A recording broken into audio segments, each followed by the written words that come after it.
Bem, eu sou o professor Renato Cardoso, aqui da UFMG, na Faculdade de Direito e também do Programa de Neurociências.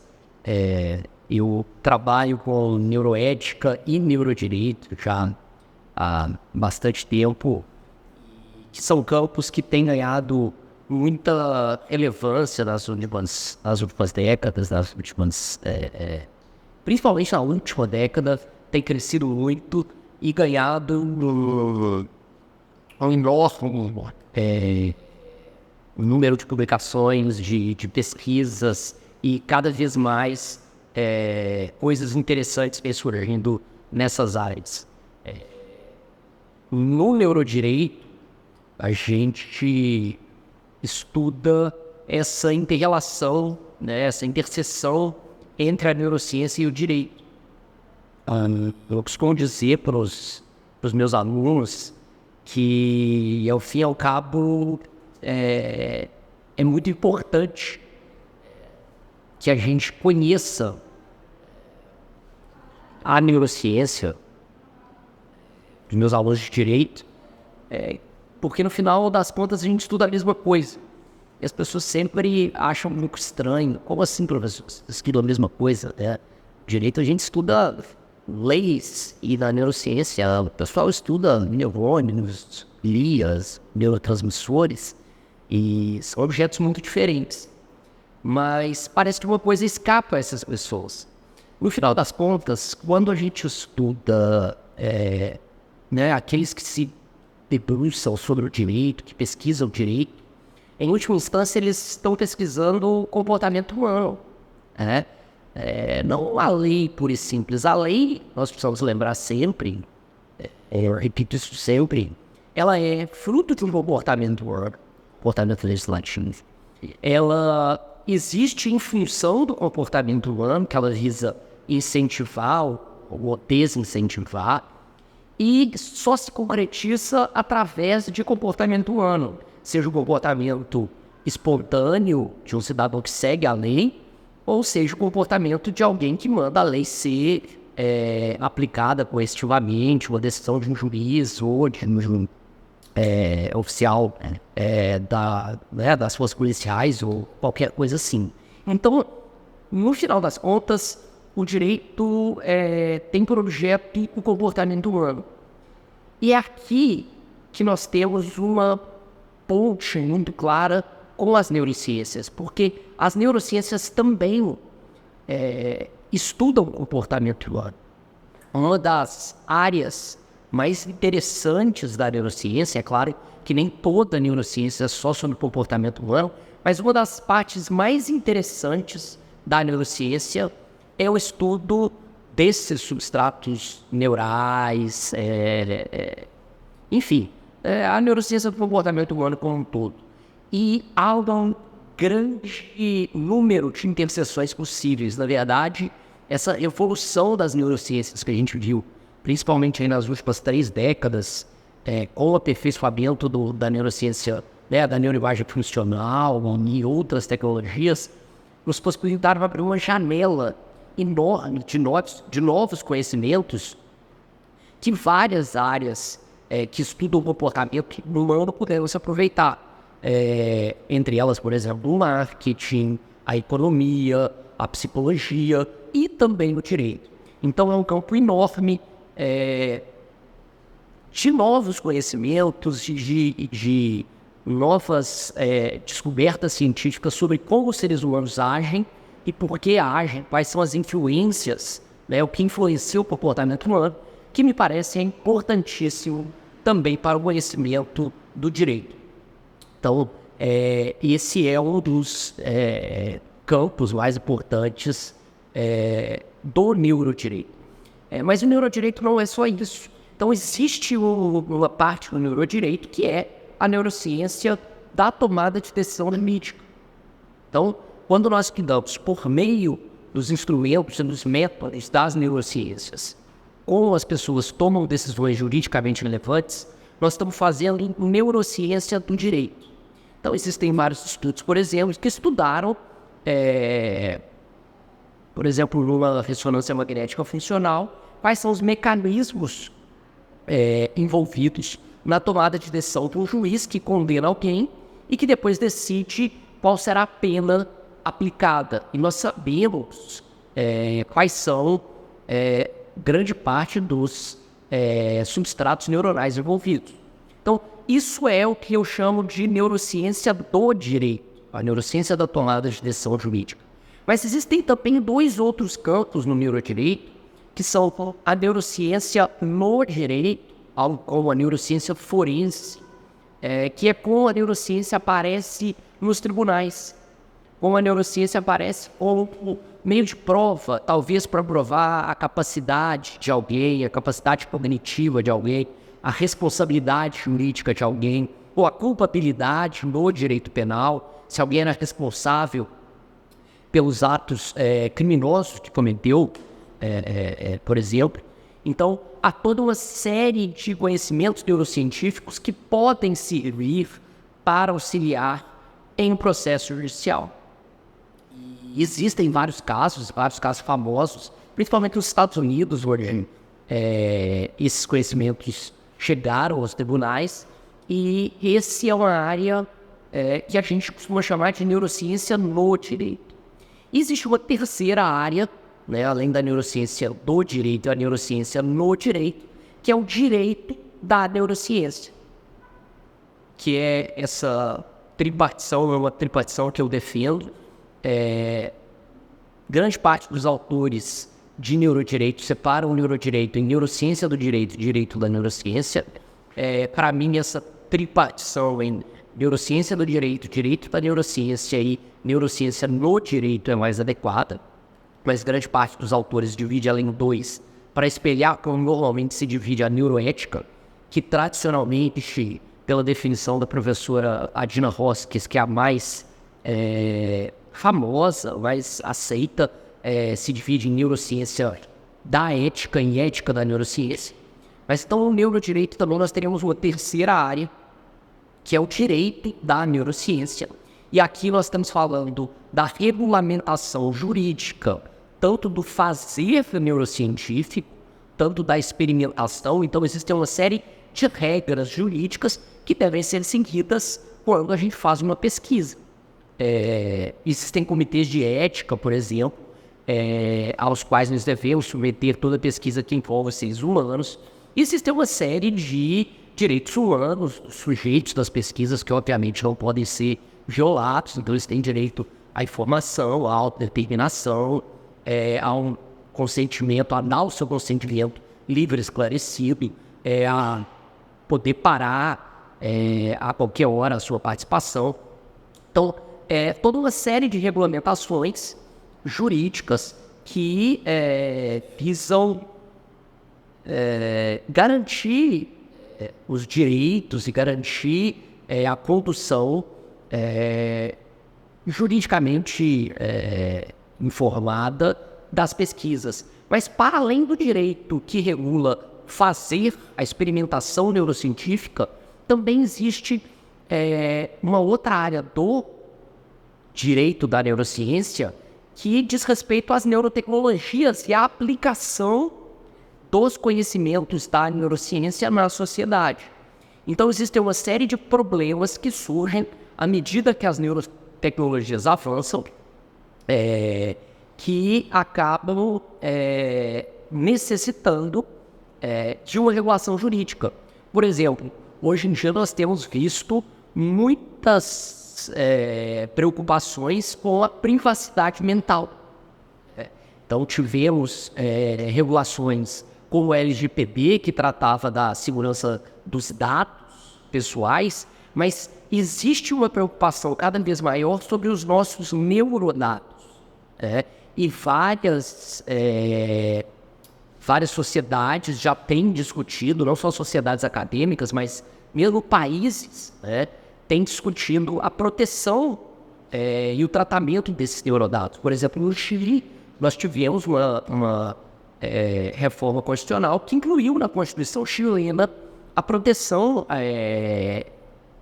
disso que a gente chama de neurodireitos, ou neurodireitos fundamentais. Então existe hoje um movimento cada vez maior e cada vez mais internacional de positivação de neurodireito, direito à liberdade cognitiva, direito a acesso igualitário às neurotecnologias. Existe muita discussão sobre quais são esses direitos, como eles devem ser regulamentados.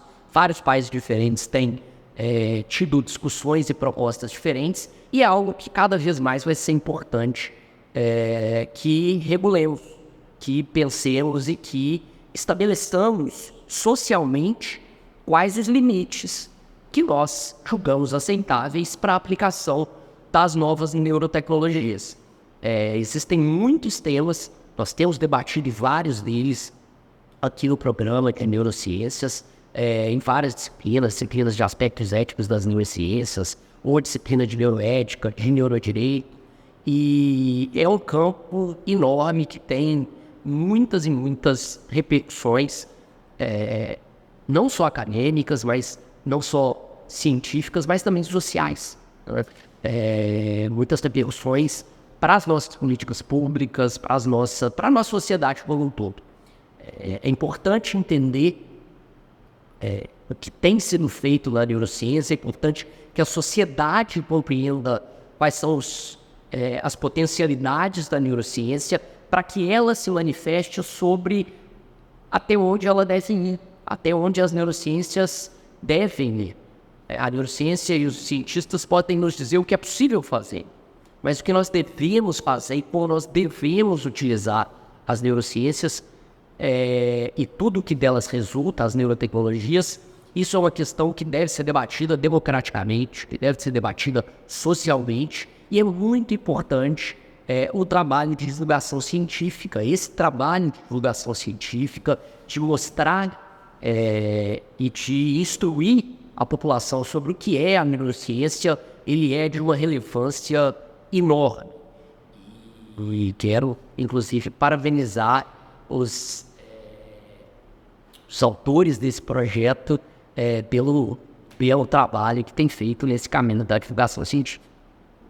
Os autores agradecem.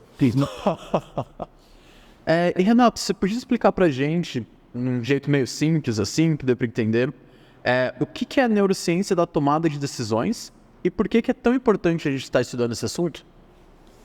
Olha só, uma pergunta. Existem inúmeros métodos diferentes que visam investigar a tomada de decisão. Durante muito tempo, a tomada de decisão foi uma caixa preta. Ao longo da maior parte da história da humanidade, era algo absolutamente inacessível para nós, o funcionamento do sistema nervoso, enquanto ele tomava uma decisão. Aquilo era realmente uma caixa preta. A gente sabia bastante, talvez, do input, do output, das condições em que uma decisão era tomada e talvez do resultado da decisão, mas quais os processos envolvidos nessa tomada de decisão eram em grande parte um mistério. Com o desenvolvimento de diversas técnicas da neurociência, desenvolvimento tecnológico, hoje nós sabemos cada vez mais quais são os processos cerebrais envolvidos em uma tomada de decisão. E com o avanço das neuroimagens funcionais e do poder computacional, com o avanço da inteligência artificial, hoje nós temos uma quantidade de informações enormes. E cada vez mais nós abrimos essa caixa preta. Cada vez mais, porque as pessoas tomam decisões como tomam, tem sido decifrado. Estamos longe de saber tudo, estamos longe de saber muito, mas cada vez mais nós deixamos de ter isso como um mistério insondável. Não estamos falando aqui, isso é importante deixar claro, de determinismos biológicos. Grande parte das críticas que muitas vezes nós ouvimos de colegas, inclusive da academia, é de que a neurociência da tomada de decisão, a neurociência do comportamento, ela tem como fundamento, tem como consequência alguma espécie de determinismo biológico. Não é nada disso. É importante reconhecer que não existe comportamento humano que não envolva, sim, que não tenha um substrato biológico, mas ao mesmo tempo que não tenha também um meio específico, que não tenha um componente de sociabilidade. Não dá para separar as duas coisas. Toda tomada de decisão de um ser humano, ela é uma tomada de decisão que envolve esse substrato neuronal, esse substrato biológico, mas envolve também um meio específico que influencia essa tomada de decisão. Então é muito importante deixar claro que não estamos tratando aqui de nenhuma forma de determinismo genético, determinismo biológico ou determinismo neuronal que exclua a importância da cultura, da sociedade, do meio.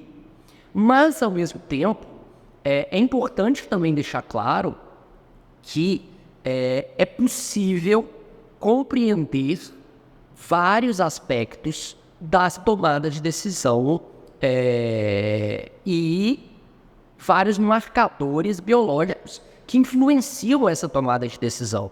Então, nós temos muitos estudos muito sólidos. Quero destacar aqui uma tecnologia que é muito recente na história da ciência, se a gente pensar, tem algo de 30 anos, que é a neuroimagem funcional, que nos permite hoje algo que era impensável antes, que é ter acesso ao funcionamento de um cérebro em tempo real, enquanto ele executa uma atividade específica. Então, hoje nós conseguimos ter uma quantidade enorme de informação sobre quais áreas são mais ativadas durante o processamento de uma tarefa X ou Y, seja uma tarefa cognitiva, seja uma tarefa de tomada de decisão. E isso, mais uma vez, tem uma importância enorme, principalmente para todas aquelas ciências que envolvem tomada de decisão. Seja uma tomada de decisão de consumo, como o marketing ou como a economia, seja uma tomada de decisão ética, como o estudo da neuroética, seja uma tomada de decisão jurídica, como o estudo do neurodireito. Então, estudar a tomada de decisão é algo que é importantíssimo, é uma área fascinante e que nos dá um acesso que até então nos era vedado aos fundamentos neuronais dessas decisões, desses comportamentos humanos. Renato, você podia explicar pra gente, né? Porque tem muitas pessoas que acreditam em livre-arbítrio e tal. Como que a neurociência desafia ou apoia essa crença, né, de que o livre-arbítrio existe ou não? E quais que são as implicações que isso vai ter daí pra gente falar de responsabilidade pessoal? Bom, o livre-arbítrio é uma questão muito polêmica, tanto na neurociência quanto na filosofia. E existem várias formas de conceituar livre-arbítrio. Não existe um consenso sobre o que seja livre-arbítrio ou quais são as repercussões das pesquisas neurocientíficas sobre o que é livre-arbítrio. Nós temos correntes que são compatibilistas, correntes que são incompatibilistas, mas parece que as descobertas dos últimos anos em neurociência apontam pelo menos para a necessidade, se formos manter algum tipo de conceito de livre-arbítrio, esse conceito precisa ser completamente ressignificado, porque aquele livre-arbítrio que historicamente na filosofia, desde os estoicos talvez, ou desde Santo Agostinho, é uma discussão grande aí de onde vem esse conceito, mas esse livre-arbítrio que depois nós vamos ver desenvolvido por Kant e outros autores aí, que a gente chama de libertários, esse parece que não faz mais sentido face a tudo que a gente já conhece de neurociência. A grande questão como definir o livre-arbítrio. Então, esse livre-arbítrio que pressupõe algo de mágico, uma quebra da ordem natural das coisas, pressupõe que as tomadas de decisões vêm de algum lugar inexplicável, que é mais um milagre. Esse já tem sido descreditado há bastante tempo por tudo que a gente sabe na neurociência e cada vez mais as evidências se acumulam. Não parece haver um gap no cérebro, não parece haver um no cérebro por trás das nossas tomadas de decisão, ou um self independente do cérebro, ou mesmo as teorias dualistas que são tão frequentes e são tão pervasivas, né, na nossa sociedade, na nossa forma de ver o mundo, elas parecem que estão em xeque face ao que a gente conhece, que a gente já acumulou de conhecimento no âmbito das neurociências. É muito difícil sustentar essas teorias dualistas que vão dizer que existe uma liberdade absoluta, um livre-arbítrio absoluto, e que as decisões são tomadas de forma absolutamente livre. Um experimento muito famoso que eu gosto sempre de citar e que foi paradigmático na filosofia e na neurociência do livre-arbítrio é o experimento de Benjamin Libet, o paradigma de Libet, que foi aplicado na década de 80, no início da década de 80, e causou uma enorme discussão, e ainda causa uma enorme discussão, tanto na filosofia quanto na neurociência do livre-arbítrio. Ele parece nos mostrar que as decisões são tomadas antes da consciência de que vamos tomar essa decisão. Então, o que ele investigou? Ele pediu para que os sujeitos ligados no EEG e numa eletromiografia, eles fizessem uma ação simples no momento que elas desejassem, de forma absolutamente espontânea, que era simplesmente levantar o braço. Então, o Libet, ele pediu que as pessoas, que os sujeitos do seu experimento levantassem o braço na hora que eles decidissem. E ele mediu um sinal específico que tinha sido descoberto alguns anos antes, que ficou conhecido como Readiness Potential, ou RP, e que era um sinal que precedia as ações voluntárias, motoras. O que o Libet descobriu foi algo muito mais interessante do que o fato de que o RP precedia essas ações voluntárias motoras. Ele descobriu que o RP, esse sinal, precedia a própria vontade consciente de proceder àquela ação. Então, a ação começava ali de cerca de meio segundo, 550 milésimos de segundo antes do ato, mas a consciência dos sujeitos de que eles queriam levantar aquele ato, levantar o braço, só aparecia 200 milésimos de segundo antes da ação. Então, obviamente, se a consciência do desejo de levantar o braço surge 200 milésimos antes da ação, mas o sinal que origina esse movimento, que é o RP, começa 550 milésimos de segundo antes, não pode ser a vontade consciente de levantar o braço, a origem da ação, a origem desse sinal cerebral. Então havia algo pré-consciente e a vontade consciente parecia entrar no meio do caminho, no meio do processo. E essa foi a conclusão mais comum que os filósofos, neurocientistas tiraram do experimento do Libet. Basicamente, se a gente ligasse alguém aqui no EEG e fôssemos para a sala ao lado, olhar os resultados em tempo real, os resultados dos sinais do EEG, da eletroencefalografia, do eletroencefalograma, nós saberíamos antes da própria pessoa que ela iria apertar aquele botão, ou levantar o braço. Enfim, isso pareceu questionar ideias muito assentadas sobre o livre-arbítrio. O próprio Libet não aceitou muito bem essa conclusão. Ele disse, olha, pode ser então que nós não tenhamos livre-arbítrio no sentido de iniciar a ação, porque a ação inicia-se antes da consequência, mas nós temos ainda um poder de veto. O livre-arbítrio, então, se transformaria no livre-veto. Seria o poder de vetar aquela ação que se inicia de forma pré-consciente, pré-vontade. Bom, desde 1980, 83, quando o Libet publica os seus achados, muito se discutiu e muito se discute até hoje sobre a correta forma de interpretar esses experimentos.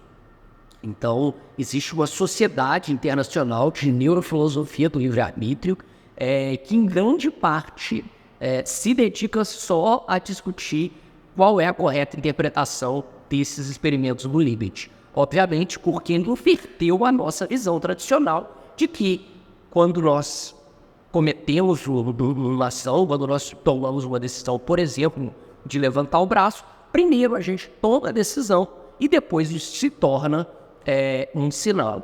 O que pareceu demonstrar o estudo dele é que o sinal vinha antes da tomada de decisão consciente. Bom, em 2012, o professor Aaron Schunker, ele fez um experimento que foi muito discutido e ainda é muito discutido, que parece refutar a ideia, a interpretação tradicional do Libet. E ele vai mostrar, segundo a interpretação dele, que no final das contas o que nós estamos vendo no experimento do Libet nada mais são do que movimentos estocásticos. Esses sinais, na verdade, só parecem que estão se acumulando até o ponto da ação porque nós separamos um momento específico para analisar o EEG. E que, na verdade, esses movimentos são absolutamente randômicos, estocásticos mesmo, e eles refletem apenas variações normais de atividade cerebral. O veredito final ainda não está dado, e ainda se discute muito sobre o livre-arbítrio a partir dos experimentos do Libet. Eu mesmo, durante muito tempo, fui bastante convencido de que os experimentos de Libet seriam o prego no caixão da ideia do livre-arbítrio, mas hoje não sou mais, devido aos experimentos do Schunker e de outros subsequentes, como do professor Melling, do professor Marcel Braz, do professor Fürstenberg, que propõem um novo modelo, um modelo que eles chamam de point top, mas me parece que não que o experimento de Libet não é o único argumento contra a ideia do livre-arbítrio. Apesar de eu achar que o experimento de Libet não é a palavra final sobre o livre-arbítrio, eu ainda acho que há muitos bons argumentos para duvidar da ideia de livre-arbítrio. Eu sou um grande cético da ideia de livre-arbítrio, e existem alguns argumentos para isso. O primeiro é que as teorias dualistas, pelo menos como elas são formuladas hoje, elas parecem violar leis básicas e fundamentais da física, como nós conhecemos, e elas não explicam como se daria essa interação entre uma mente e um corpo, uma alma e um corpo, dentro das leis da física que nós conhecemos. Existem muito bons argumentos que mostram o papel da sorte, da loteria genética, da loteria social e histórica na definição dos comportamentos, e são influências que a gente não escolhe. Então isso minaria o argumento do professor Neil Levy, Hard Luck, isso minaria a ideia de livre-arbítrio, e também outros, com o fato de não haver esse conjunto no próprio self, ser o produto dessas atividades, o fato de não termos ressonâncias magnéticas funcionais, que não apresentaram ativação alguma nos experimentos que a gente tem de 30 anos para cá, de 30 e poucos anos para cá, o que seria de se esperar se houvesse algum tipo de atividade que não envolvesse atividade cerebral, o dualismo, né, que separasse as duas coisas. Enfim, existem vários argumentos que me parecem sendo bastante decisivos contra a ideia de livre-arbítrio, mesmo se o experimento do Libet não for mesmo que o experimento do Libet não seja esse argumento definitivo. E quais seriam as consequências de não existir esse livre-arbítrio ou não existir esse livre-arbítrio da maneira como a maioria das pessoas veem para a nossa vida cotidiana, ou até mesmo, por exemplo, uma questão judicial? O que mudaria? O que teria de diferente? Ótima pergunta. Existem inúmeras preocupações práticas sobre o ceticismo quanto ao livre-arbítrio. Existem muitas pessoas que acham que todos os nossos sistemas morais, os nossos sistemas jurídicos e penais seriam profundamente abalados e que isso teria consequências terríveis. Famosamente, o professor Saul Smilansky, ele argumenta que não existe livre-arbítrio, mas ele adota uma posição chamada ilusionismo. Ele diz que, apesar de não haver livre-arbítrio, nós não devemos contar isso para ninguém, porque as consequências de a sociedade, de maneira geral, saber que não há livre-arbítrio seriam terríveis. Eu não sei nem por que ele escreveu o livro, se ele tem uma visão tão pessimista assim. Existem outras posições com as quais eu me identifico muito mais, como o professor Adelhoff, por exemplo, que são a do delusionismo, que mostram que compreender que não existe livre-arbítrio não necessariamente leva a conclusões ruins. E é possível pensar responsabilidade jurídica e responsabilidade moral sobre outras bases que não essas retributivistas. Então, pensando no futuro, pensando nas consequências, pensando em deter comportamentos criminosos futuros, nós não precisamos acabar com a ideia de moralidade ou com a ideia de direito penal se acabarmos com a ideia de livre-arbítrio. Há várias outras perspectivas e soluções muito mais humanas, me parecem, do que pensar tanto o direito penal quanto a moralidade só em termos retributivistas, vingativos e olhando para o passado. Me parece que é uma alternativa muito mais humana.